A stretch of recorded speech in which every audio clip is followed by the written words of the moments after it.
आज आज चाइना और किम जोंग और पाकिस्तान दुनिया को डराने में लगा रहता है, दुनिया को डराते रहता है हर वक्त।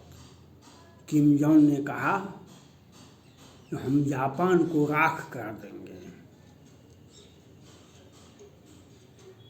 और चीन ने कहा भारत में हिमाचल प्रदेश में 11 जगह का नाम बदल दिया और कहा ये हमारा है। पाकिस्तान तो पूरे विश्व में आतंकवाद का निर्यात करता है, दुनिया को डराता है और पूरे विश्व में आतंकवाद का निर्यात करता है। पाकिस्तान का कोई व्यवसाय नहीं है। उसके साथ साथ चाइना भी आतंकवाद का निर्यात करता है। अमेरिका के माननीय मंत्री, अमेरिका के राष्ट्रपति जो बाइडेन साहब ने, ट्रम्प साहब ने पहले भी कहे थे और जो बाइडेन साहब ने कहा, भारत और अमेरिका एक संयुक्त, एक विश्वसनीय सैन्य साझेदारी है, एक दोस्ती है। और यह दोस्ती क्वाड और G20 और फिर भारत, अमेरिका, जापान, ताइवान के बीच का दोस्ती अलग है। Bharat, America, France, Britain, Australia का दोस्ती फिर अलग है। अनेक गुट में अनेक, लेकिन एक ही सिद्धांत है, एक ही नियम है, एक ही मकसद है। चीन जो दुनिया को डराया था 2020 में कोरोना के माध्यम से, वह विस्तारवादी नीति का जो अपना काम कर रहा है, भारत को, ताइवान को, जापान को, रूस तक को भी वह नहीं छोड़ता है। लेकिन उसके लिए आपको समाधान करना चाहिए। इसके लिए भारत को, जापान को और अमेरिका को ये बात सोचना पड़ेगा, व्यवहारिक काम करने होंगे। जापान के पूर्व प्रधानमंत्री पर अटैक हुआ, गोलियों से मार दिया गया। वर्तमान प्रधानमंत्री पर भी एक अटैक हुआ, बम से हमला हुआ, वे बाल बाल बच गए। आज से 4 दिन पहले 3 दिन पहले यह बात हुआ। भारत में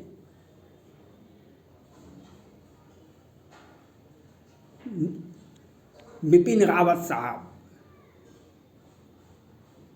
तीनों सेना के अंग के रिटायर थे, थल सेना अध्यक्ष भी रहे और तीनों सेना के अंग जनरल बिपिन रावत साहब, उसके ऊपर विमान पर, हेलीकॉप्टर पर मिसाइल अटैक हुआ था बिपिन रावत के, उसमें कई एक लोग मारे गए। लेकिन नहीं भारत समझा और नहीं जापान समझ रहा है। पूर्व प्रधानमंत्री की हत्या हुई, उससे आपने सीख नहीं लिया। वर्तमान प्रधानमंत्री पर अटैक हुआ, वे बाल बाल बच गए, लेकिन आपको सीख लेनी चाहिए। भारत के प्रधानमंत्री को और जापान के प्रधानमंत्री को यह सीख लेना होगा, क्योंकि आपको ज्ञात होगा 1971 में भारत पाक में युद्ध हुआ था। पाक की 93,000 सैनिकों का आत्मसमर्पण करना पड़ा था और पाकिस्तान को 2 भागों में बांट दिया गया था, पाक और बांग्लादेश। लेकिन तत्कालीन जो प्रधानमंत्री थे पाकिस्तान के, उन्होंने कहा था हम जब तक विश्व मानचित्र पर पाकिस्तान जिंदा रहेगा, हम 1000 वर्षों तक आतंकवाद के सहारे हम लड़ते रहेंगे। आतंकवाद के सहारे 1000 वर्षों तक हम लड़ते रहेंगे।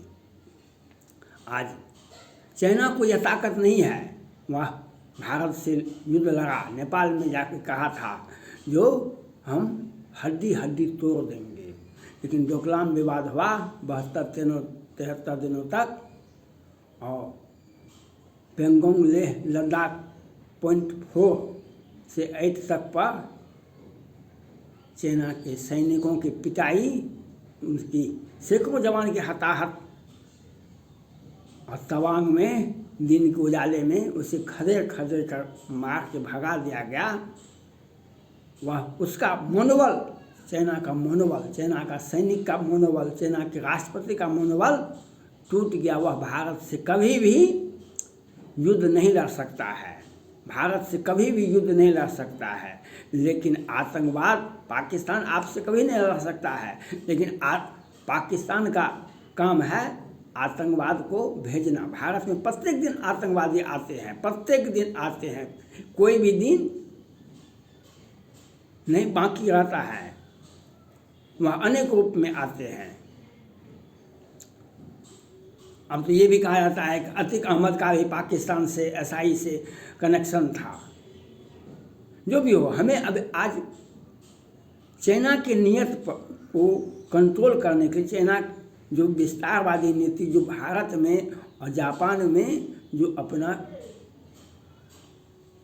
आतंकवादी का सहारा, विस्तारवादी नीति का सहारा ले रहा है, इस पर जापान को और भारत को सोचना पड़ेगा। अमेरिका का साथ, एक अमेरिका का पहले प्रस्ताव तो आया हुआ था, भारत में अमेरिका का सैन्य बेस होना चाहिए, यह होना ही चाहिए। कुछ लोगों ने कहा कि नहीं, कुछ लोगों ने कहा हाँ, लेकिन अमेरिका का सैन्य बेस भारत में भी होना चाहिए और जापान में भी होना चाहिए, जो दोनों तरफ से चाइना को सीधा किया जा सकता है। भारत से अधिक दबाव जापान पर है, और भारत का भी वादा है, समझौता है, ताइवान का और जापान की रक्षा हम करेंगे, चाहे जो भी स्थिति परिस्थिति हो, हम उसका मदद करेंगे। अमेरिका को भी धमकी दे रहा है चीन, इसके लिए सोचना पड़ेगा। एक सैन्य बेस भारत में होना चाहिए अमेरिका का, और जापान में भी होना चाहिए, जो जापान, भारत और अमेरिका तीनों देश की सेनाएं चीन के ऊपर, चीन जब अपना असली रूप दिखाएगा, जैसे किम जोंग ने कहा हम जापान को राख कर देंगे, पाकिस्तान आतंकवादी को निर्यात कर रहा है आज भी, और चाइना के सहारे ये आगे आगे आता है।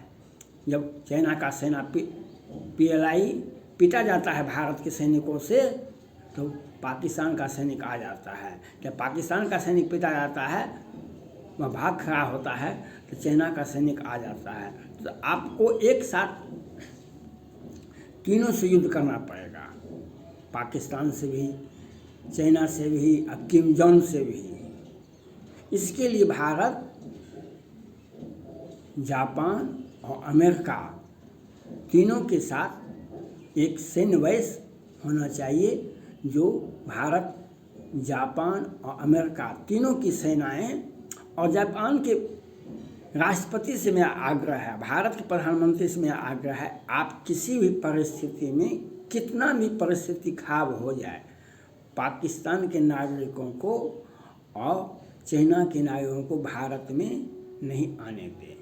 यह आते रहेंगे तो बिपिन रावत का और एक से एक जिहादी गैंग का घटना हो रहा है भारत में।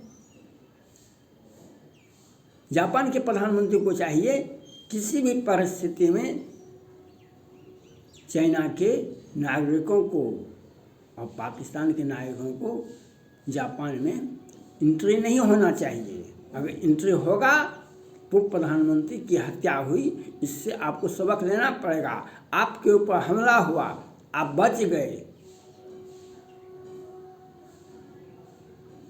आतंकवादी तो नहीं समाप्त होगा, चाइना तो समाप्त नहीं हो गया, पाकिस्तान तो समाप्त नहीं हो गया, वह तो आपके नोटिस पर नोटिस दे रहा है। तो प्रधानमंत्री की हत्या हुई, उसको गोली मार करके आपके ऊपर बम से हमला हुआ, आपको सोचना पड़ेगा। और अमेरिका को सोचना पड़ेगा, वहाँ के सैनिक पदाधिकारियों को सोचना पड़ेगा कि चीनी नागरिक आपके देश में भी बहुत जगह अपना जगह ले लिए हैं। उनका क्या मकसद है, क्या उद्देश्य है। आपके स्कूल में भी आतंकवादी घटनाएं होती हैं। अमेरिका के स्कूल में पिछले कई एक वर्षों से वहाँ के स्कूल में, वहाँ के स्थानीय जगह पर कई एक बार हमला हुआ है। कई एक लोग मारे, कई छात्र मारे जाते हैं, बच्चे मारे जाते हैं। इसको कंट्रोल करना पड़ेगा। अमेरिका को भी चाहिए चाइना का एक भी नागरिक को अपने यहाँ वीज़ा नहीं दे, आप अपने यहाँ एंट्री करने के लिए दे। और जापान को उससे अधिक पाकिस्तान और चाइना के नागरिकों को किसी भी परिस्थिति में जापान में एंट्री नहीं दें। अगर दीजिएगा तो प्रधानमंत्री की हत्या हुई, आपके ऊपर बम से हमला हुआ, आप बच गए, आप जांच एजेंसियां रिपोर्ट नहीं दे सकती है। भारत का बिपिन रावत का हत्या हो गया, एक लोग मारे गए, उसके साथ रिपोर्ट नहीं आ सकता है। भारत के प्रधानमंत्री को चाहिए, गृह मंत्री चाहिए, एक भी पाकिस्तानी नागरिक, एक भी चाइना का नागरिक किसी भी परिस्थिति में भारत में एंट्री नहीं करें। वह आतंकवाद के अनेक रूप से समस्या पैदा करेगा, जो आपके लिए और भारत के लिए समस्या पैदा होगा। इसको हम युद्ध लड़ेगा, चाइना तो लड़ेगा, हम उसके लिए मजबूत हैं। लेकिन भारत और अमेरिका और जापान का सैन्य बेस एक भारत में होना चाहिए, एक जापान में होना चाहिए, जो हम एक साथ दोनों तरफ से अमेरिका के नेतृत्व में हम चीन पर हमला करेंगे तो उसे सांस लेने का मौका नहीं देंगे। और उससे भी अधिक चाइना के नागरिक और पाकिस्तान के नागरिक को भारत और जापान में और अमेरिका में किसी भी परिस्थिति में एंट्री करने का अधिकार नहीं देना चाहिए। यह सोचना पड़ेगा, नहीं तो आपके देश का, भारत के आंतरिक समस्याएं बढ़ जाएगी। जापान की आंतरिक समस्या बढ़ गई है। पूर्व प्रधानमंत्री की हत्या हुई 2022 में, और 4 दिन पहले वर्तमान प्रधानमंत्री पर बम से हमला हुआ।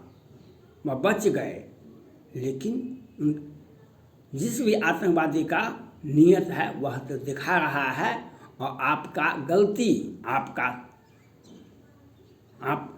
बैठे हुए हैं शांत, दुश्मन शांत नहीं बैठता है। दुश्मन अपना मस्तिष्क को चलाता है, अपना साजिश रचता है। इसके लिए अमेरिका, जापान, भारत के प्रधानमंत्री को, अमेरिका के राष्ट्रपति को ये बात सोचना चाहिए और एक मजबूत इच्छा शक्ति के साथ, एक मजबूत सन्निवेश के साथ साथ जापान में, अमेरिका में, भारत में, पाकिस्तान और चीन के एक भी नागरिक का एंट्री होता है तो आपके देश की समस्याएं बढ़ेगी। इसके लिए आपको सोचना पड़ेगा। धन्यवाद।